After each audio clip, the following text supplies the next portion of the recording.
जबलपुर से एक बड़ा खुलासा सामने आया, जहां एक ईसाई पुलिस अधिकारी ने खुद को आदिवासी बताकर मध्य प्रदेश पुलिस विभाग में 25 साल तक नौकरी की। बुरहानपुर में पदस्थ इंस्पेक्टर अमिताभ प्रताप सिंह ने फर्जी जाति प्रमाण पत्र के आधार पर साल 2000 में सब इंस्पेक्टर की पोस्ट पर भर्ती ली थी। अब एसडीएम की जांच में यह सच्चाई सामने आई है कि वह वास्तव में क्रिश्चियन है और उनका जाति प्रमाण पत्र पूरी तरह फर्जी है। ये मामला सामने आने के बाद प्रशासनिक हलकों में हड़कंप मच गया और आगे की कार्रवाई की प्रक्रिया शुरू कर दी गई है। जबलपुर के लाडगंज थाना में पहुंचकर एक युवती ने अपने ही प्रेमी के ऊपर बलात्कार करने और शादी का झांसा देने की लिखित शिकायत दर्ज कराते हुए जल्द से जल्द आरोपी युवक को गिरफ्तार करने की मांग की। थाने पहुंची युवती ने जानकारी देते हुए बताया कि वह और आरोपी युवक संस्कार जाटव दोनों एक ही क्लास में पढ़ते थे, लगभग 7 साल से संबंधित थे, जिसके चलते हुए एक दूसरे के दोस्त थे। एक दिन अचानक संस्कार ने युवती को अपने घर ले जाने की जिद करी। इसी दौरान उसने कहा कि वह उसे अपनी मम्मी पापा से मिलवाना चाहता है ताकि उन दोनों की शादी हो सके। युवती आरोपी युवक के झांसे में आ गई और उसके घर चली गई। मैं लाडगंज थाना में आई हूँ संस्कार जाटव के खिलाफ एफआईआर करने, 376 का मामला दर्ज करने। संस्कार जाटव हम लोग साथ स्कूल में पढ़ते थे, हम लोग की फ्रेंडशिप थी। वो मेरे को घर लेके गया था अपने माँ बाप से मिलवाने। उसकी माँ बाप की उपस्थिति ना होने पर उसने मेरे साथ जबरदस्ती करी।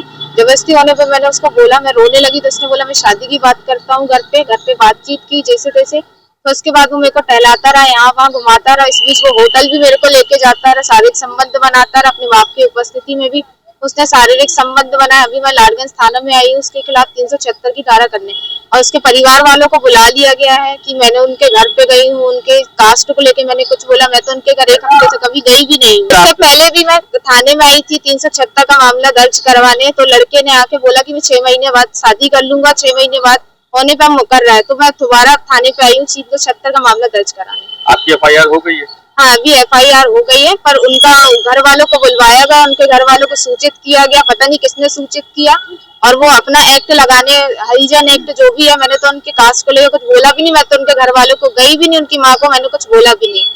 मैं संस्कार के खिलाफ यहाँ पे उनके कार्रवाई करने आई हूँ। 6-7 साल से था, स्कूल टाइम से था, और फिजिकल भी हम 5-6 साल से। कहाँ रहता है वो? वो रहता है गड़ा फाटक शंकर जी बंडा छोटी काली माई मंदिर के पास। क्या करता है वो फोटोग्राफी करता है, फोटोग्राफी का बिजनेस है उसका। अच्छा, आपको कुछ वीडियो फोटो उसके पास, आपके पास? नहीं, उसके पास होगी, मेरे पास नहीं। उसके फोटोज है जो मेरे पास है। कितने उम्र है वो लड़के की? उम्र है अभी 25 साल। जबलपुर में 40 वर्षीय एक ट्रक ड्राइवर लक्ष्मण बमलेन शुक्रवार की शाम को 125 फीट ऊंची हाई टेंशन लाइन के टावर में चढ़ गया। ग्रामीणों ने जब युवक को ऊपर चढ़ा देखा तो उसे नीचे उतारने की कोशिश की गई, लेकिन जब वो नहीं माना तो फिर मानोताल थाना पुलिस सहित बिजली विभाग के अधिकारियों को इसकी सूचना दी गई। कुछ देर बाद मौके पर नगर निगम टीटीएल मशीन के साथ मौके पर पहुंचे और बिजली कंपनी के कर्मचारियों के साथ हाई टेंशन लाइन के टावर में चले लक्ष्मण को नीचे उतारा गया। सैलरी न मिलने से नाराज शख्स का यह हाई वोल्टेज ड्रामा रात तक चला।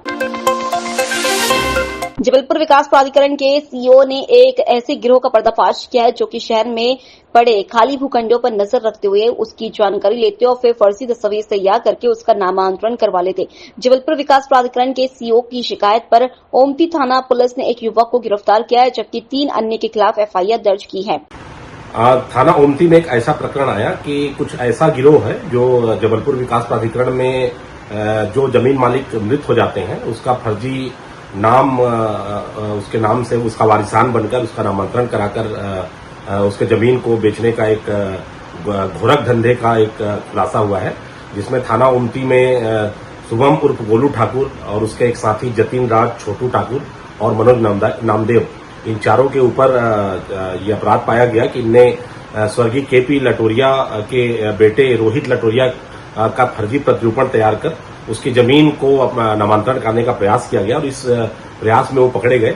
इसमें चारों आरोपियों के खिलाफ थाना ओमती में धोखाधड़ी का अपराध दर्ज कर लिया गया है, और इसमें आगे जांच की जा रही है, और भी जो आरोपी होंगे उनके खिलाफ भी इसमें सख्त वैधानिक कार्रवाई सुनिश्चित की जाएगी। मध्य प्रदेश के जबलपुर शहर में स्थित पूर्व विधानसभा क्षेत्र के विधायक लखन घनघोरिया के भाई जय घनघोरिया के जन्मदिन पर पिस्तौल से फायरिंग करने के बाद बवाल खड़ा हो गया। मंच पर की गई इस हर्ष फायरिंग का वीडियो वायरल हुआ और पुलिस ने इसे संज्ञान में लेते हुए जय घनघोरिया के साथी छोटी ओमती निवासी अस्सू खान को गिरफ्तार कर लिया। ये खबर जैसी विधायक लखन घनघोरिया तक पहुंची तो बड़ी संख्या में समर्थक कोतवाली थाने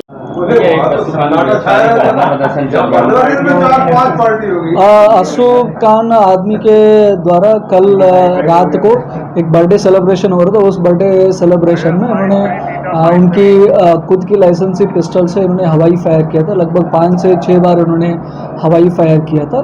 उसका वीडियो वगैरह वायरल हो रहा था। उस अपराध को हमने संज्ञान में लेते हुए थाना कोतवाली में असू खान के खिलाफ हमने फायर आर्म्स एक्ट के अंतर्गत उनके खिलाफ हमने कार्रवाई की है। और उसके बाद उनके खिलाफ लगभग 4 से ज़्यादा उनके खिलाफ अपराध है। इसके वजह से वो क्रिमिनल रिकॉर्ड्स उनके ऊपर पाए जाने से हमने उनके खिलाफ 151 की कार्रवाई की है। उसी 151 की कार्रवाई को विरोध करते हुए आज कुछ संगठन द्वारा विरोध प्रदर्शन कर रहे कोतवाली थाने के सामने। सिचुएशन कंट्रोल में है, कोई दिक्कत नहीं है।